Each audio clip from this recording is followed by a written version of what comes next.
Tonight's story is about two sisters who shared one body, two heads resting on a single pair of shoulders, for hands and for feet moving as one, and one chained life that the world tried to split in half. Tonight's story is about Siamese twin slave women who were born in bondage, sold as curiosities, abused as property, and yet somehow brought healthy children into a world that refused to see them as human.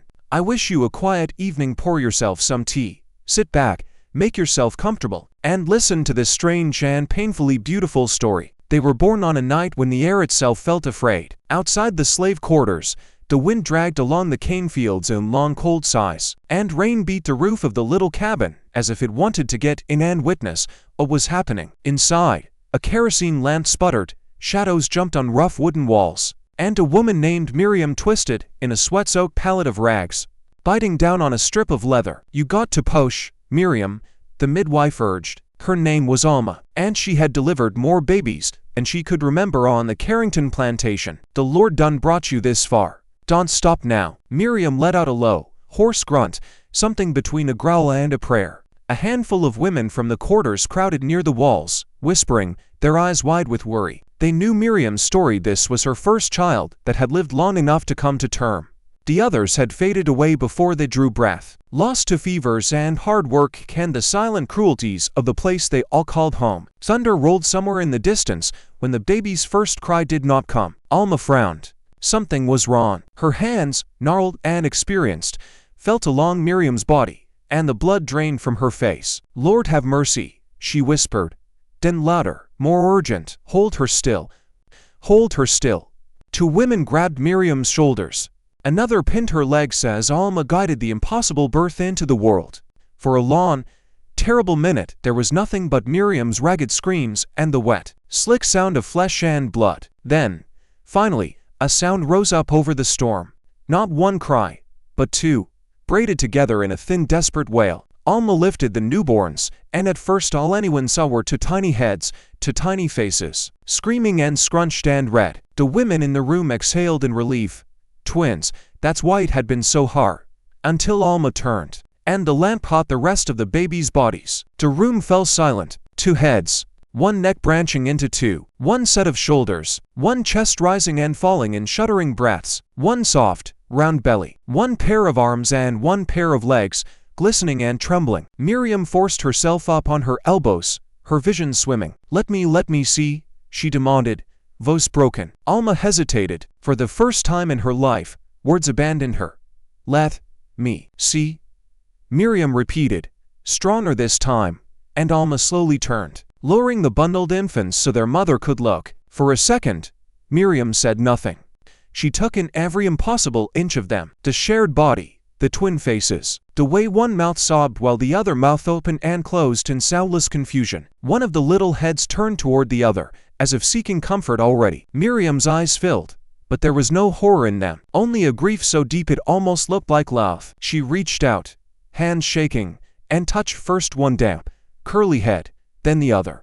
"My babies," she whispered. "My little miracles." Behind her, one of the women crossed herself. Another muttered, "This ain't right. This ain't natural." "Hush," Alma snapped, more harshly than she meant. "Ain't nothing unnatural in what the Lord makes. Get towels, water. We got to clean them up before Master hears." But the Master had already heard. News traveled in the quarters like sparks in dry grass, and by morning it had leapt the invisible line that separated the cabins from the big house on the hill. By first light, Master Edwin Carrington himself stood in the doorway of the tiny cabin, his broad frame filling it, rain dripping from the rim of his hat. He smelled of tobacco and cane and the faint sourness of cheap brandy. His eyes were ice-pale, the color of washed-out denim, and when he looked at the babies in Miriam's arms, something flickered there that none of the women could decipher. "What in God's name," he said softly, "have we got here?" Miriam held the twins tighter. They had quieted now, to dark little faces nestled against her breast,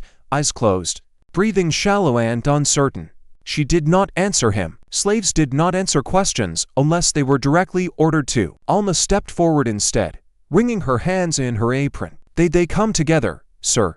Two heads, one body. They breathing, they heart beating, but they ain't like the others." "No," Carrington mused, stepping closer. He bent, inspecting the babies as though examining a strange animal. They are not like the others at all. He reached out a hand and, with the casual authority of a man who owned everything in his field of vision, turned one small head gently to the side. The baby Faust, lips puckering. The other head twisted in the opposite direction, as though in protest. "They live?" he asked. "For now," Alma said. "Could be the Lord called them home any hour. Could be they live. Hard to say." Carrington's mouth tightened. He straightened, eyes roaming from the twins to Miriam's exhausted, sweat-streaked face. "You won't nurse them long," he said, more to himself than anyone else. "If they survive, they'll need more than you alone can give. What you gonna do with them, Master?" Alma asked, her voice trembling despite her effort to keep it steady. Carrington looked at the twins again, and now the flicker in his eyes sharpened into something harder, colder, and far more dangerous. "Calculation. Keep them," he said, "for now. The good Lord don't send a thing like that to a man's doorstep without a reason. They might fetch a price one day, or draw customers. Either way, I won't throw away a curiosity." Miriam swallowed, her throat raw. "Please, Master," she managed. "Don't." "Quiet, girl," he cut in without looking at her. "You did your part. You brought them here. What happens to them now is my business." He turned to leave, then paused at the door. "Give them names," he said. "It makes folks more interested when a thing's got a name." The door swung shut behind him, leaving the cabin din man echoing. Miriam looked down at the small, warm weight against her chest. Two tiny faces, two pairs of eyes just beginning to flutter open to the world. "Leah," she whispered, touching the baby whose brow seemed a little calmer, whose mouth had stopped crying first. "And Ruth. Leah and Ruth. My girls." The name settled over them like a fragile blessing, thin as spider silk and twice as easily broken. Leah and Ruth did not die. They were not supposed to live, according to the murmured predictions of the quarters. The women shook their heads and said the Lord would call them back soon. The men avoided looking at them directly for fear that some kind of curse might catch in their own bones. Children peeked in through the doorway of Miriam's cabin and ran away, and the twins turned and blinked at them with solemn, curious eyes. But the days passed, and then the weeks, and the miracles kept adding up. Their hearts beat strong. They learned to swallow. They slept. They woke. They cried. They quieted. Miriam sang over them at night, old songs from her mother and her mother's mother. Melodies carried across oceans in the throats of chained people. Sometimes Leah would quiet first, her little face go in slack, slipping into peace, while Ruth's eyes still shone with leftover tears. Sometimes it was the other way around. They shared the same hunger, the same breath, the same aches, yet from the beginning it was clear that they did not share the same soul. When they were 3, Leah was the one who wanted to watch the world. Her eyes followed every movement in the cabin, every shadow on the floor. Ruth, on the other hand, liked to close her eyes and hum to herself, as if there was some music inside her only she could hear. "Look, Ruth," Leah would say, pointing one small hand toward the open door where dawn spilled in. "Mama said that bird called a mockingbird. It sing everybody's song." "I hear it without looking," Ruth would answer, refusing to open her eyes. "I can hear where it flying next." They learned to sit up by bracing one shared hand on Miriam's knee. They learned to crawl by arguing about which direction to go and then, somehow, compromising at a crooked diagonal. They learned to walk by clinging to Alma's skirts, one head tipped eagerly forward, Leah, and one turned half away, always cautious, Ruth. Their body was a constant negotiation. "Left," Leah would hiss. "Right," Ruth would insist. "You can't go right unless I go right," Leah would remind her. "And you can't go left without me," Ruth would shoot back. So they found a third way, step by wobbling step, where most children learn balance in muscle and bone. Leah and Ruth had to learn it in conversation. Miriam watched them with a mix of wonder and dread. She had seen enough of Master Carrington's world to know that the more a thing stood out, the more likely was to be taken, used, or broken. Her daughters could not hide their difference under a scarf or a quiet tongue. They carried it in every breath they took, every step they made. The whole plantation knew about them, the whole county, if the whispers were true. When the twins were 5, Carrington began bringing them up to the big house on certain afternoons. He'd have them washed and dressed in a single wide cotton dress, sewn special for their shared shoulders. He'd sit them on a wooden chair in a parlor, sunlight slanting through the tall windows, while visitors sipped coffee from porcelain cups and tried not to stare. "These are Miriam's girls," he would say, as if introducing a pair of puppies. "Leah and Ruth, 2 heads, 1 body. Can't buy that kind of spectacle in New Orleans. Some guests laughed nervously, muttering that the Lord surely had a strange sense of humor. Others crossed themselves under their breath. A few leaned forward, fascinated, asking questions as though Leah and Ruth were not there to hear them. Do they both feel pain when you pinch one? Do they both sleep at the same time? Do they share thoughts? Does one control the other? Carrington would sometimes test these theories right there, pinching Lee's arm or tickling Ruth's neck. Leah would grit her teeth and refuse to react. Ruth would squeal and jerk away, the shared body trying to obey two opposite commands and settling for an awkward twitch. See? Carrington would say, grinning. Two minds, but one chain. Once, a man from town, a doctor, they said, asked if he might examine the girls more closely for a small fee. Carrington named a price that made the doctor's eyebrows jump, then agreed to a lesser sum. For an hour, the man poked and prodded, listening to their chest with a cold metal instrument, counting their ribs, pressing his fingers into the soft place where their two necks met. Leah stared at the ceiling, jaw clenched, mind far away. Ruth stared at him, unblinking, memorizing his face as though she were carving it into stone with her eyes alone. When he left, he shook Carrington's hand and murmured something about medical marvels and European interest. Carrington's pale eyes gleamed. That night, Leah and Ruth lay awake long after the cabin went quiet. I hate him, Ruth whispered into the darkness. Which one? Leah asked. The doctor or master? Both, Ruth said, but the doctor more. Master don't pretend he care what we feel. That man did. He smiled all gentle and then hurt us with his fingers. Leah thought about that for a long time. I hate that chair, she finally said. The parlor chair. Sitting like a doll with my feet not touching the floor while they talk about us, like we dead already.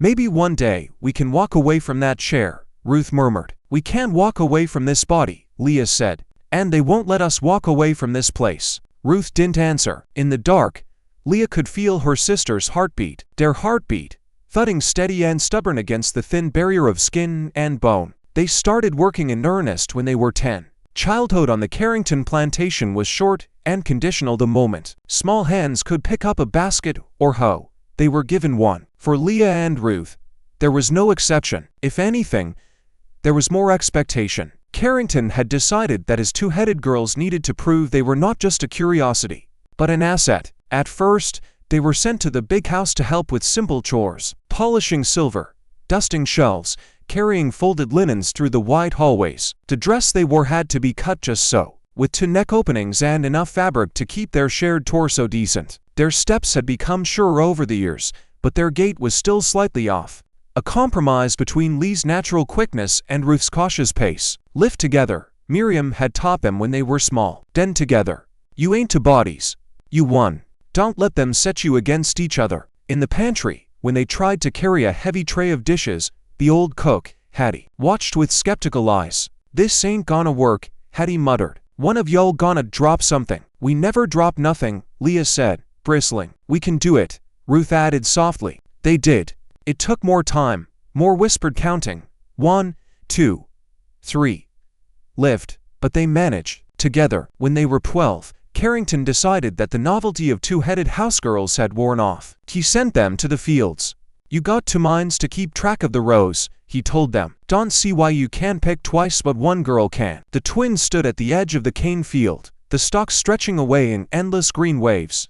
The sun sat heavy on their shared shoulders, sweat slid down the back of their single neck. Lee's fingers tightened around the handle of the knife they'd been given, a short, sharp blade for cutting cane. Ruth swallowed hard, the taste of metal in her mouth. It's just work, Leah said through clenched teeth. It's never just work, Ruth answered.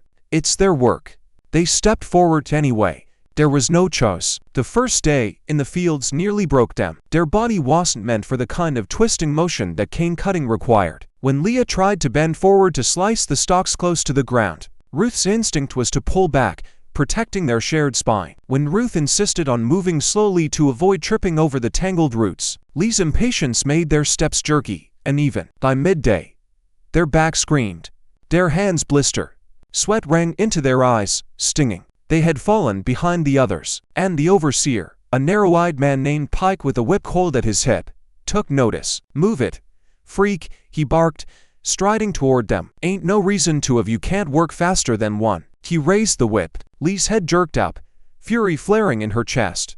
Ruth flinched, instinctively trying to turn away. Their shared body froze, caught between two equal and opposite reactions. The whip cracked through the air and landed across their shoulders with a sound like fire. Splitting seasoned wood. Pain exploded along their back, bright and white and all-consuming.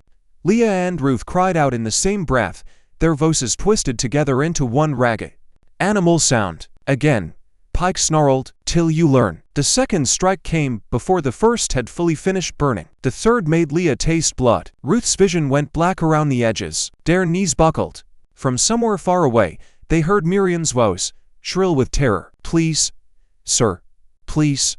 They trying. Get back to your row." "Miriam," Pike snapped, raising the whip again. "You want some to match theirs." The work stopped all around them, heads turned. No one stepped forward. No one ever stepped forward when the whip was out. "Don't beg," Leah gasped, every word shaking. "Mama, don't beg him." "We can't," Ruth whispered. "We can't do this." "Yes, we can," Leah insisted, even as tears blurred her sight. We have to." She forced their shared legs to straighten, forced their blistered hands back around the knife handle. The movement itself was agony, but she did it. Ruth, sobbing silently now, did not fight her. They lifted the knife together, the leather of their makeshift harness digging into the fresh welts across their back, and turned back to the cane. Later, in the dark of the cabin, Miriam dabbed their wounds with a mixture of cool water and crushed herbs, her own tears falling silently onto their skin. "You shouldn't have to be strong like this," she whispered. "Two babies in one body, and the world still think you grown." Leah stared at the wall, jaw tight. "We ain't babies," she said. Ruth, eyes closed, murmured, "We never got to be." They bled and healed. They endured. And somewhere between one harvest and the next, the girls became women. Their shared body stretched, filled out. Their shoulders broadened, their hips curved. Lee's face sharpened around the cheekbones, her eyes taking on a steady, almost fierce light. Ruth's features softened, her gaze growing deeper, more inward, as though she listened constantly to some frequency no one else could hear. On Sundays, when they were allowed a few hours away from the fields, they would sit with Miriam under the wide oak near the quarters.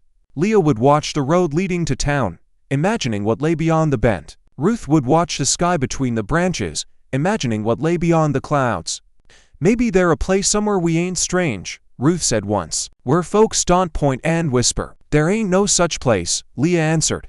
"We'd still be us." "Then maybe there a place where us ain't a problem," Ruth said. Miriam shook her head. "They be. White folks and chains is everywhere," she murmured. "Only difference is how they look." Not long after they turned 16, Master Carrington began to look at Leah and Ruth differently. They noticed it first in the way he watched them when they carried buckets from the well, his eyes tracing the line of their shoulders, the curve of their shared waist, in the way his gaze lingered on the hollow at the base of their necks, where two slender columns rose from one yoke of bone, in the way his breath changed when he passed them in the narrow hall outside the kitchen, something thick and hot creeping into the air. Leah felt it like a draft from an open grave. Ruth felt it like sickness behind her ribs. They tried to hide. They volunteered for field work when they knew he'd be in the big house. They took the long way around whenever they had to carry something past his study door. At night, they dragged the heavy chest Miriam kept her few belongings in up against their cabin door and slept in their clothes. It wasn't enough. One night, after the quarters had gone quiet and the moon had climbed just high enough to lay a thin silver line along the windowsill, Leah woke to the sound of boots on packed earth. Ruth woke too, because there was no way for one to wake without the other feeling the shift of breath, the tightening of muscles.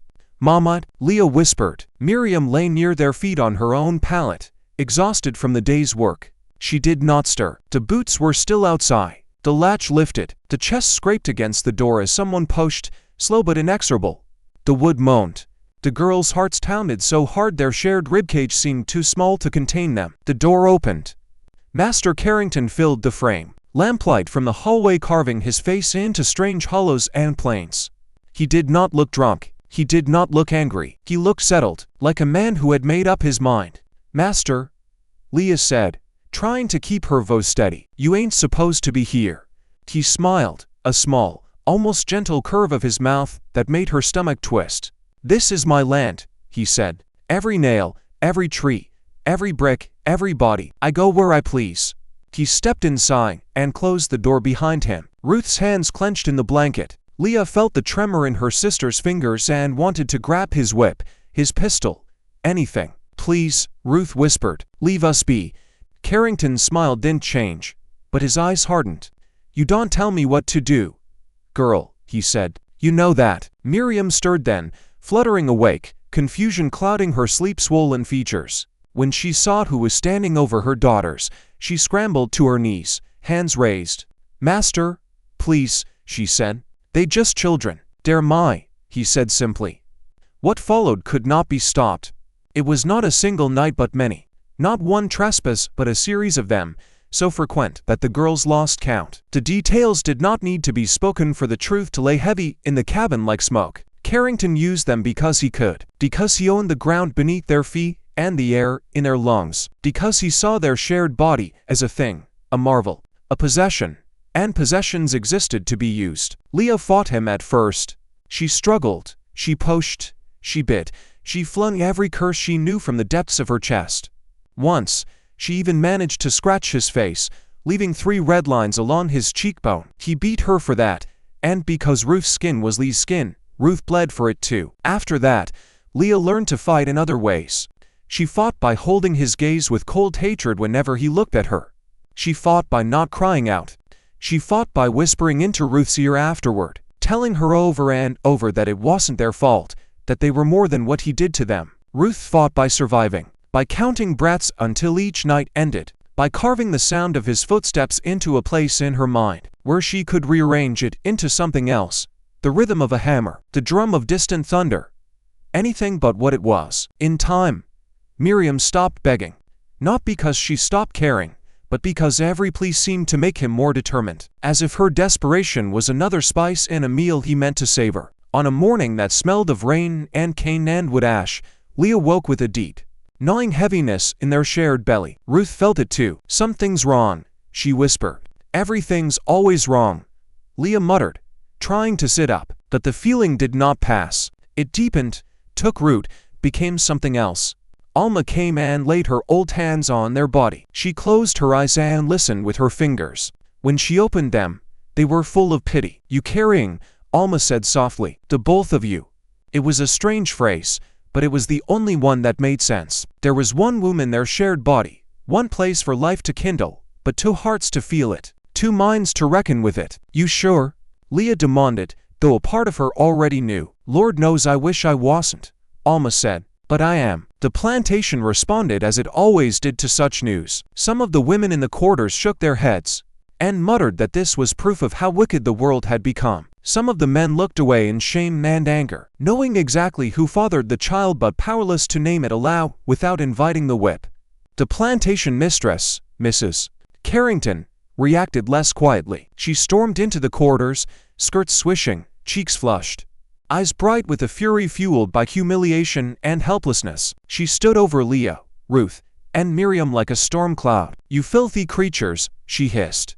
"How dare you bring this scandal into my house, into my life?" "We ain't," Leah began. "We didn't choose," Ruth tried to say. Mrs. Carrington slapped them. The blow cracked across both their faces, one handprint stretched across to cheeks. "Shut up," she spat. "You think I don't know? You think I ain't seen the way he looks at you?" Her voice broke on the last word. For a heartbeat, there was something almost human in her eyes. Then it hardened into something else. "If it were up to me, I'd have you drowned in the cane ditch," she said. "But he says you're valuable, says there's men from up north who might pay a fortune for a 2-headed harlot, with his blood in her belly." She laughed bitterly. "I hope he gets every dollar he can. Then I hope the whole lot of you choke on them." She spun and left, slamming the cabin door so hard the walls rattled. Leah and Ruth sat in the trembling silence that followed, their faces stinging, their minds racing. Miriam knelt beside them, hands on their knees. "My babies," she whispered. "My poor babies." "We ain't babies," Leah said again, but this time the words sounded thin. Ruth looked down at their belly, her fingertips trembling as they touched the place where something new was beginning to grow. "What are we, then?" she asked. Miriam had no answer. Pregnancy, in their shared body, was a double burden.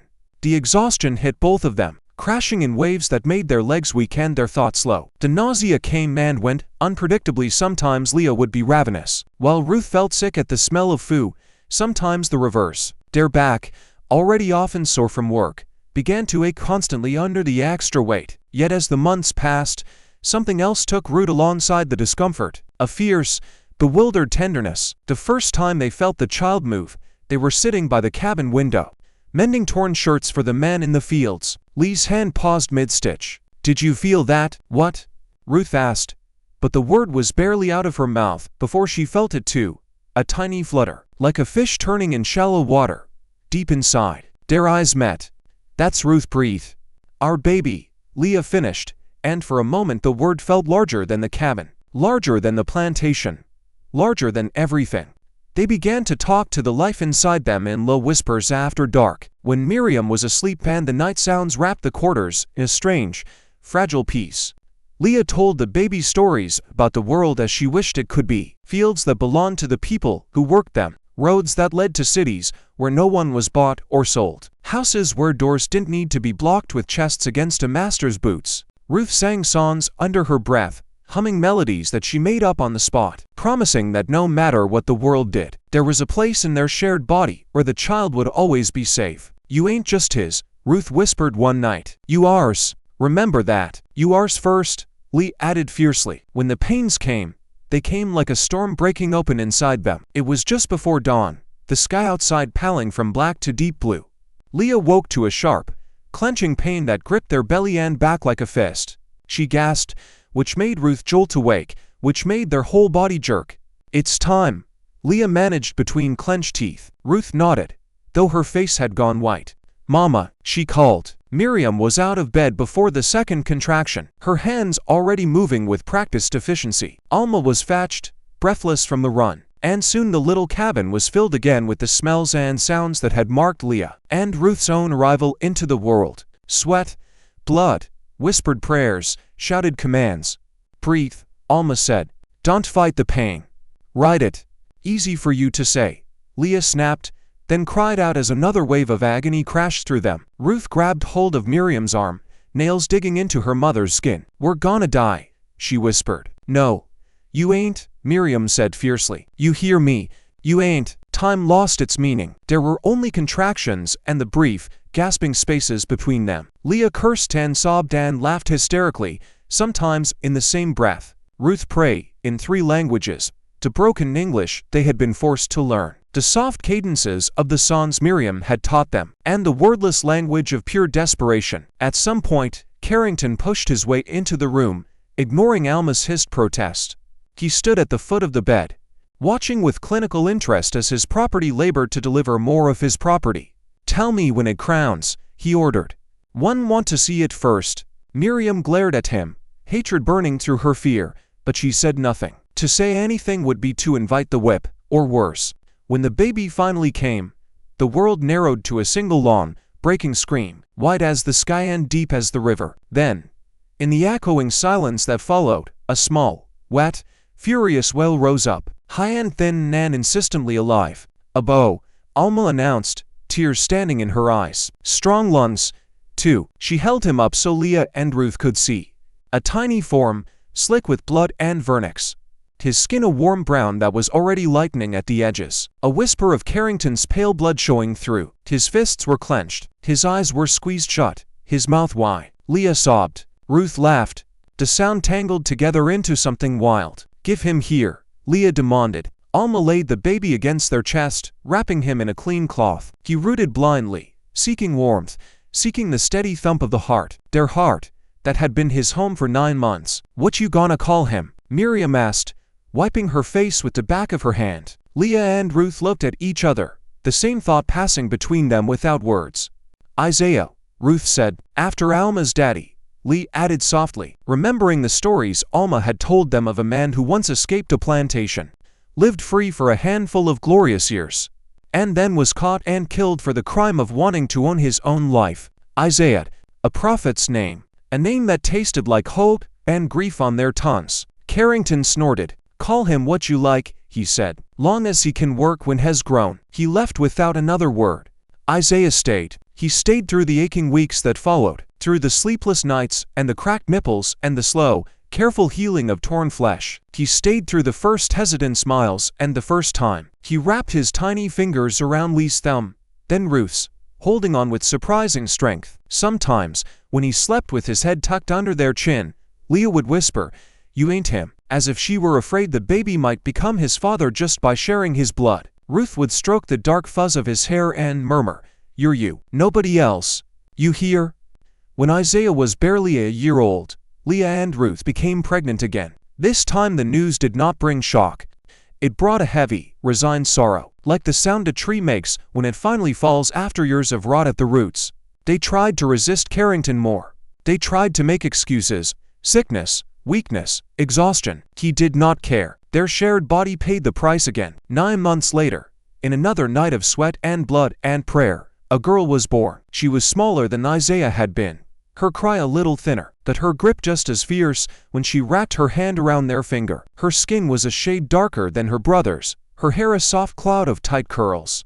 "Naomi," Leah said immediately. The name had been waiting, cold at the back of her tongue for months. "Naomi," Ruth agreed, tears sliding down her cheeks. Isaiah and Naomi, 2 children, healthy, alive, the greatest miracles in lives that had been built on one long, slow disaster. Leah and Ruth loved them with a ferocity that frightened them. They loved them enough to work through fevers and pain. They loved them enough to stand between them and Pike's whip, taking lashes meant for little backs that had never done anything but exist. They loved them enough to bite their tongues when Isaiah started asking questions about why he couldn't play in the big house yard, or why Master's children never came down to the quarters. The more they loved them, the more they feared what would happen when the world realized whose children they were. The world realized soon enough. One summer afternoon, when Isaiah was 4 and Naomi barely toddling, a carriage pulled up to the big house. It was fancier than most that came down the dusty road, with bright brass fittings and a driver in a neat coat. The man who stepped out was thin and precise, his hair slicked back, his hands clean and soft. The woman who followed him was tall, her dress plain but well-made, her hair hidden under a bonnet. Her eyes were a clear, steady gray. Leah and Ruth watched from a distance, Isaiah perched on their hip, Naomi clinging to their skirt. "Who that?" Isaiah asked. "Visitors," Leah said. "From where?" he insisted.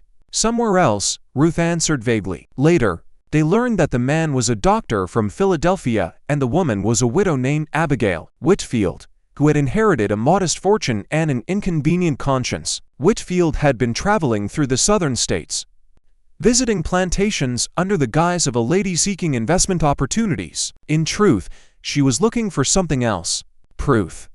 Stories. Faces she could not ignore. Carrington sat with her and the doctor on the veranda, the 3 of them sipping tea as the afternoon baked the yard in shimmering heat. "I hear you have quite an unusual pair of slaves," the doctor said delicately. Carrington smiled. "Word gets around," he said. "Yes. You won't find they're like anywhere this side of the ocean." "May we see them?" Whitfield asked. Her voice was mild, but there was a tension in it, as if she were strung like a bowstring under her neat dress. Carrington's smile widened. "Of course," he said. "I'll have them brought up." The summons came down through Pike to Miriam's cabin. "Master wants you and the freaks in the big house," Pike said, leaning in the doorway with his whip casually coiled at his side. "Bring the brats too. Might as well show the whole circus." Miriam bristled. Lee's jaw clenched. Ruth's stomach twisted. They had no choice. They washed as best they could, smoothing their shared dress over their hips, braiding their hair. Isaiah wriggled with excitement, thrilled at the rare chance to go near the big house. Naomi clung to Leah and Ruth's hand, her dark eyes wary. When they stepped onto the veranda, the doctor's breath actually caught. "Incredible," he whispered. "Truly incredible." Leah resisted the urge to spit at his feet. Ruth lowered her eyes, not in submission but to hide the blaze in them. Abigail Whitfield did not gasp. She did not cross herself. She simply looked. She looked at the joined shoulders, the 2 heads, the single body. She looked at the scars along their back, faint white lines crisscrossing tan skin. She looked at Isaiah's hand fisted in Ruth's dress, at Naomi's fingers wrapped around Lee's thumb. Finally, she looked into Lee's eyes, then Ruth's, as if greeting 2 separate people in one shared doorway. "What are their names?" she asked. "Leah and Ruth," Carrington answered before the twins could speak. "And those are Isaiah and Naomi. All mine, of course." He chuckled as if it were a joke. Whitfield's jaw tightened almost imperceptibly. "Of course," she said. The doctor stepped closer, eyes shining with professional zeal. "May I number?" Leah said, the word snapping out sharper than she intended. Ruth flinched, but did not contradict her. Carrington's hand clamped down on their shoulder, fingers digging into old scar tissue. "You'll do as you're told," he hissed under his breath. Leah swallowed hard. "Yes, master," she said, the title dripping acid from her tongue. The examination that followed was careful, clinical, invasive in ways that had nothing to do with flesh and everything to do with dignity. The doctor asked them to move their arms, to walk back and forth, to bend this way, then that. He pressed his fingers along their spine, measured the span of their chest with a strip of cloth, listened to their shared heartbeat with a cold metal disc. Whitfield watched all of it in silence, her hands clasped tightly around the handle of her parasol. When the doctor was finished, he turned to Carrington, his face flushed. "They are extraordinary," he said. "I know several institutions in the North that would pay handsomely to study them. As a pair, their value is considerable." Carrington's eyes lit with the gleam Leah and Ruth had seen when he considered a particularly fine harvest. "Is that so?" he said. Whitfield spoke then. "And what of the children?" she asked, her voice calm but edged. "Are they included in this value you're calculating?" Carrington shrugged. "They're young yet. The boy will be worth a good price when has grown. The girl too, if she don't get herself whipped to death before then. Or I could keep them, use them, hard to say." Whitfield's knuckles went white on the parasol's handle. Leah and Ruth stood very still, but inside their shared chest, their heart hammered so hard they could feel the beat in their throat. The idea of being sold, of being taken even farther from everything they knew, was terrifying. But the idea of Isaiah and Naomi being left behind, raised under Pike's wit and Carrington's boots, without them, was worse. "We don't go nowhere without our children," Ruth said suddenly. Leah heard herself speak the next words even before her mind fully formed them. "We don't get sold separate," she said. "We together." Carrington's hand tightened painfully. "You speak when spoken to," he hissed. Abigail Whitfield turned to him. "How much?" she asked. "For what?" he said, though they both knew exactly what she meant. "For all four of them," she replied. "Leo, Ruth, Isaiah, and Naomi, together." Carrington laughed, a short, harsh bark of sound. "You can't afford them," he said. "Let me decide what I can afford," she said quietly. There was a long, tense pause. Then Carrington named a number so high that Miriam, listening from the doorway, nearly dropped the tray she was holding. Whitfield did not flinch. "You must think me a fool, Mr. Carrington," she said. "You are asking a circus price." "These girls are a circus all by themselves," he replied. "Ask your doctor friend there. He just said they were worth a fortune." The doctor hesitated. "Mrs. Whitfield, from a purely scientific standpoint, science," she cut in, her eyes never leaving Carrington's. "Not morality, not humanity, just science. Is that it, doctor?" The man cleared his throat and looked away. Carrington smirked. "Feel free to preach, Mom," he said, "but if you want them, you'll pay. Otherwise they stay here, and you can ride back to your northern conscience with your purse intact." Whitfield's lips stinned. She named a lower figure, then another when he scoffed. For nearly an hour, they went back and forth, their voices rising and falling like the wind over the fields. Leah and Ruth stood at the center of it all, their bodies the subject of the debate, their future weighed and measured in numbers. Isaiah pressed his face into Ruth's side, overwhelmed by the strange tension in the air. Naomi clutched Lee's hand, eyes wide. At last, Carrington named his final price, still high, but lower than the first outrageous sum. "Take it or leave it," he said. Whitfield closed her eyes for a brief moment. When she opened them, there was something fierce and resolved in them. "I'll take it," she said, "but only if you include their mother." Miriam started. "What?" she whispered. Carrington frowned. "Now, that was a part of the deal." "Then there is no deal," Whitfield said. "I will not rip a woman from the only children she has left on this earth. You want my money, you sell me the whole family." Carrington considered this, his gaze flicking from Miriam to Leah and Ruth to the children, then to the doctor, whose expression had turned speculative again. He did a quick calculation in his head. The cost of losing a strong field hand like Miriam versus the immediate influx of cash. The novelty of the twins versus the risk that they might die before he could sell them again. satisfaction of keeping his property versus the gnawing itch of profit. "Fine," he said at last. "5 of them, then. But the price goes up." Whitfield's jaw clenched. She countered with a smaller increase. He argued. She argued back. In the end, they settled on a number that made both of them slightly dissatisfied, which was often how bargains were struck. The papers were drawn up in the parlor, the ink glistening dark on thick, cream-colored pages. Whitfield signed with a steady hand. Carrington signed with a flourish. "Pleasure doing business with you, Mom," he said. "I doubt that," she replied. That evening, as the sun bled down behind the trees and the sky turned the color of cooled ashes, Leah and Ruth stood again at the edge of the road leading away from the plantation. But this time, they did not stand alone. Isaiah clung to their right hand. Naomi clung to their left. Miriam stood behind them, one hand on their shoulder, the other holding a small bundle of belongings, a comb, a shawl, a worn Bible with no cover. The carriage waited, its door open like a mouth. "You sure this real?" Leah whispered. Ruth swallowed hard. "If it ain't," she said, "then let it be the finest dream we ever had." Whitfield approached, her face calm, her eyes bright with something that might have been compassion or might have been stubbornness. "You will ride with me," she said, addressing them directly for the first time since the deal was sealed. "All of you. There's room." "Where we goin'?" Isaiah asked, his voice small. "A place where your names are written on paper not as property, but as people," she answered. "To a state where the law says no man can own another." Isaiah frowned. "So master won't be master there?" Whitfield's lips curved in a sad smile. "No," she said, "there. He is just a man. And you are just a boy. And these women are just women." "Just women," Leah repeated softly, tasting the words. "Just women," Ruth echoed. They climbed into the carriage, awkward in their shared dress, their movements even more clumsy under the weight of this strange, impossible hope. As the carriage jolted forward, leaving the only world they had ever known behind in a cloud of dust, Leah twisted to look out the rear window. She saw the big house receding, its white columns glinting in the last light. She saw the fields where they had bled and sweated.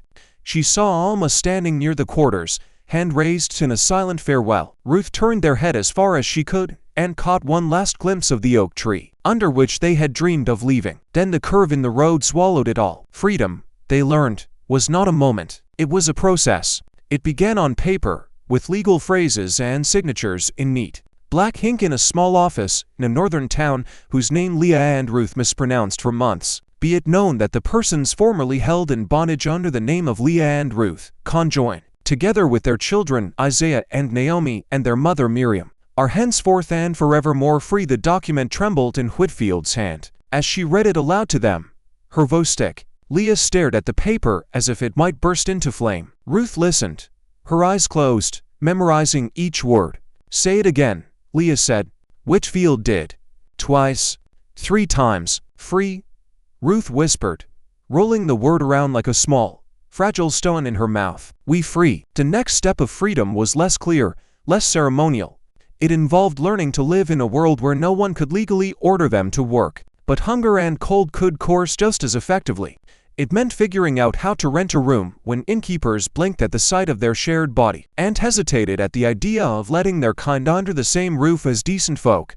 It meant finding work that did not turn them into an exhibit, a freak show, or a subject of dissection. Whitfield helped where she could. She paid for their lodging in the early months, introduced them to a small church that believed in abolition not just as a political stance, but as a personal duty, and found a seamstress willing to take Miriam on as an apprentice. For Leah and Ruth, work was more complicated. Their body made certain tasks easier. They could carry heavier loads than most women. Therefore hands deft and coordinated now after years of practice.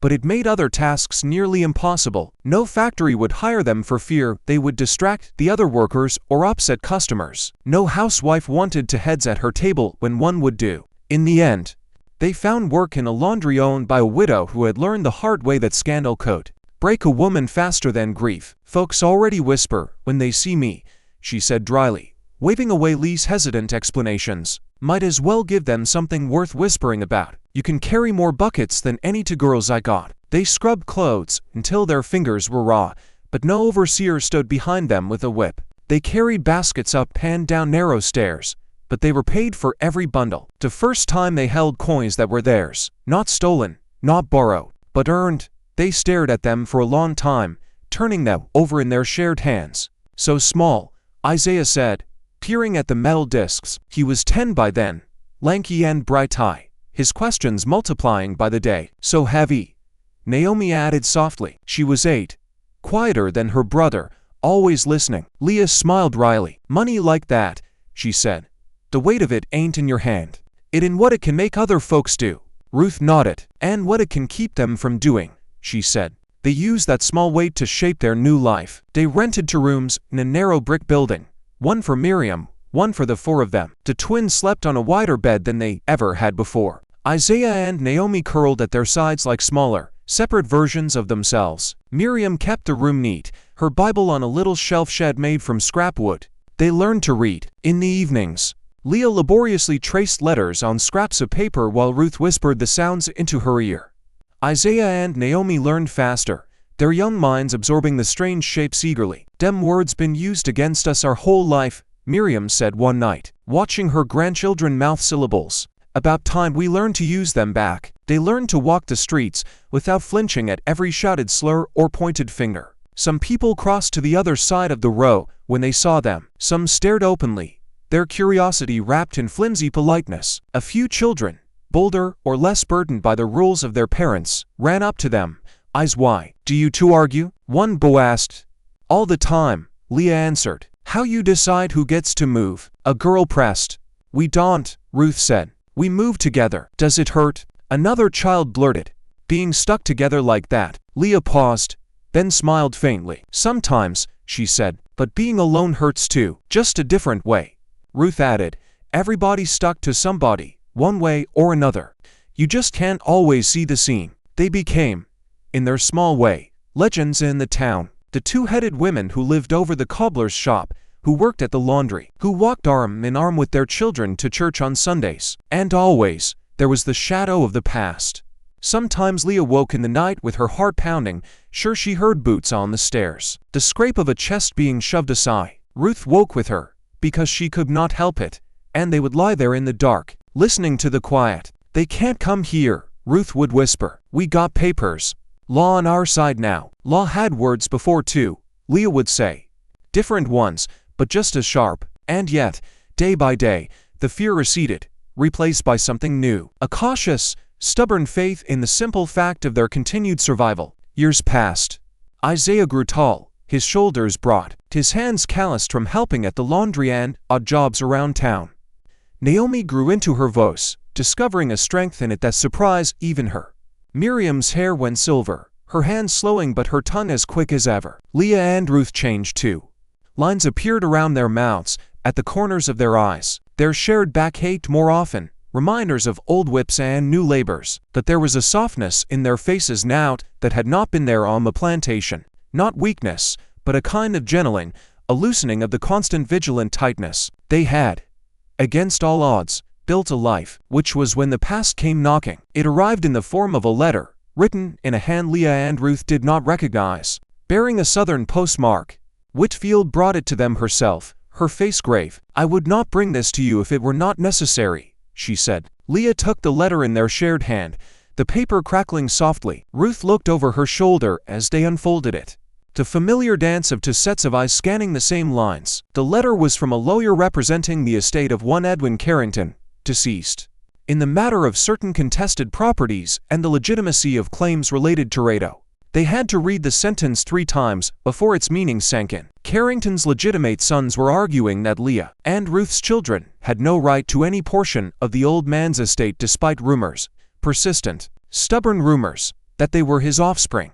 Some abolitionist group had taken an interest in the case, seeing an opportunity to set a precedent. They wanted Leah, Ruth, Isaiah, and Naomi to testify about the circumstances of their birth, their enslavement, their abuse. They want us to stand up in some fancy room, Leah said slowly, and tell a bunch of white men how we were used like mares, so they can decide if our children worth the dead man's pennies. Ruth's stomach lurched.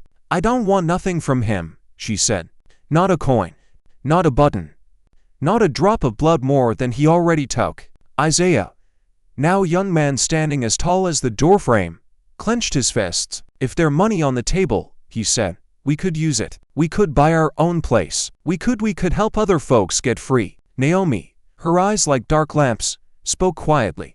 Or we could let them keep their filthy coins and know we ain't never had to ask them for nothing. The room filled with conflicting desires, each of them true in its own way. Whitfield watched them, her expression carefully neutral. "The choice is yours," she said. "No matter what the lawyers say, no matter what I or anyone else might think is the right thing to do, you have earned the right to decide what burdens you will or will not carry." Leah and Ruth looked at each other, their shared body perfectly still. They saw, in each other's face, the whole map of their lives. The cabin where they were born, the fields where they bled, the nights of abuse, the miraculous births, the carriage ride to freedom, the laundry steam and city streets, the children asleep at their sides, the lines in their mother's face. Once, they had fought each other as often as they fought the world. Now, their disagreements were softer, worn smooth by years of shared living. "This ain't just about money," Leah said finally. "No," Ruth agreed. "It's about what we willing to say out loud, what we willing to carry in public. Whatever we pick," Leah said, turning slightly so their foreheads almost touched. One profile mirrored against the other. "We pick it together. No more tugging in opposite directions till we fall." Ruth nodded, a small, decisive movement. They chose. In the end, they did testify.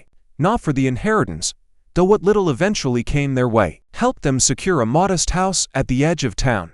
And not for the satisfaction of seeing Carrington's name dragged through the northern newspapers. They testified because they realized something important. Their story, ugly and painful as it was, belonged to them. Not to lawyers. Not to gossip. Not to masters, dead or alive.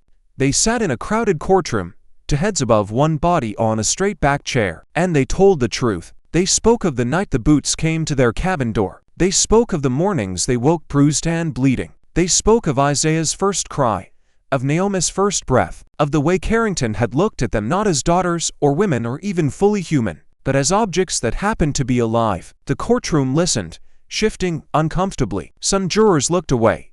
Some stared. One man, in the back, let tears run openly down his cheeks.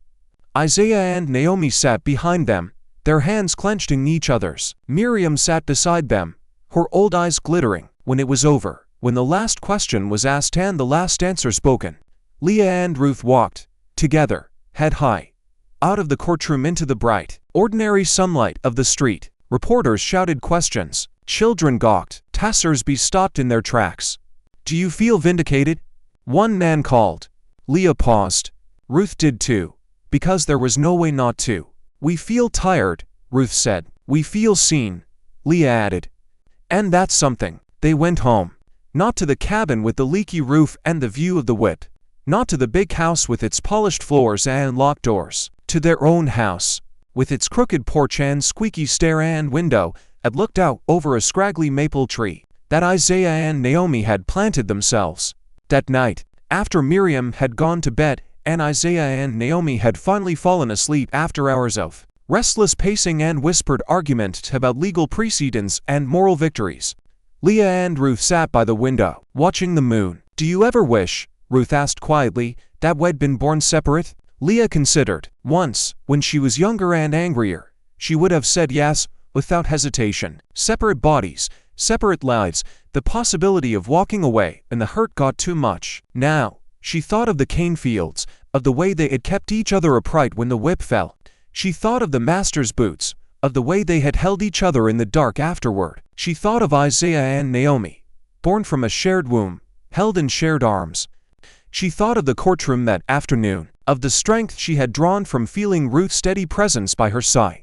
Literally and figuratively. "Sometimes," she admitted, "when my back hurts so bad I can't sleep. When folks stare like we a monster they ain't decided if they scared of or not.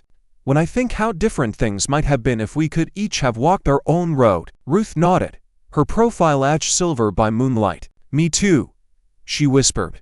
"But then," Leah continued, "I think if you weren't here, what'd have carried all this with me? What'd have held Isaiah and Naomi when my arms gave out? What'd have reminded me, when I wanted to burn the whole world down, that there's still something worth saving in it?" Ruth's lips curled into a small, crooked smile. "You think too much," she said, but there was no sting in it. "You listen too much," Leah shot back, equally gentle. They fell silent for a moment, listening to the soft, steady breathing of their children in the next room, the creak of the house settling, the distant rumble of a wagon on the cobblestones. "The truth is," Leah said at last, "I don't know who I'd be without you. 2 heads, 1 life, 1 chain that didn't break, no matter how they tried." "Maybe we ain't a chain no more," Ruth mused. "Maybe we a braid, stronger for being twisted together." Leah laughed, a low, tired, genuine sound. "Listen to you, talking pretty," she said. "You should tell that to Isaiah. He thinks everything can be figured out with numbers." "He'll learn," Ruth replied. "So will Naomi. So will we. We still learning, every day." Outside, the night deepened, wrapping the town in its dark, worn cloak. Inside, in the small house at the edge of the map, 2 sisters with one shared body and 4 shared hands sat at a window and watched the future approach, step by uncertain step. Their story did not end that night. Stories like theirs rarely end neatly. There would be more struggles, more losses, more small, stubborn joes. There would be days when the weight of the past pressed so hard they could barely breathe, and days when Isaiah's laughter or Naomi's song made that weight feel almost light. But for now, in this moment, they had something they had never truly had before: the right to choose, to speak or stay silent, to work or rest, to live in the world as not just a marvel or a warning, but as women, as mothers, as themselves. And so, as their eyes grew heavy and the moon sailed slowly across the sky, they did what they had learned to do better than anyone. They moved together, they lay down together, they slept together, 2 heads sharing 1 pillow, 1 body wrapped around the fragile, precious lives they had brought into a world that had not wanted them. And somewhere between waking and dreaming, between memory and hope, their story kept unfolding, thread by stubborn thread. So now, my friend, if you have followed Leah and Ruth this far, from the dim cabin where they were born to the bright courtroom where they claimed their truth, from the fields of cane to the narrow northern streets where they took their first free steps, I wish you a quiet night. Pour yourself another cup of tea. Breathe deep, sit back, and let your own thoughts wander. Because sometimes, the strangest stories are the ones that teach us the most about what it means to be human. And this was the story of 2 heads, 1 body, and 1 unbroken will to live.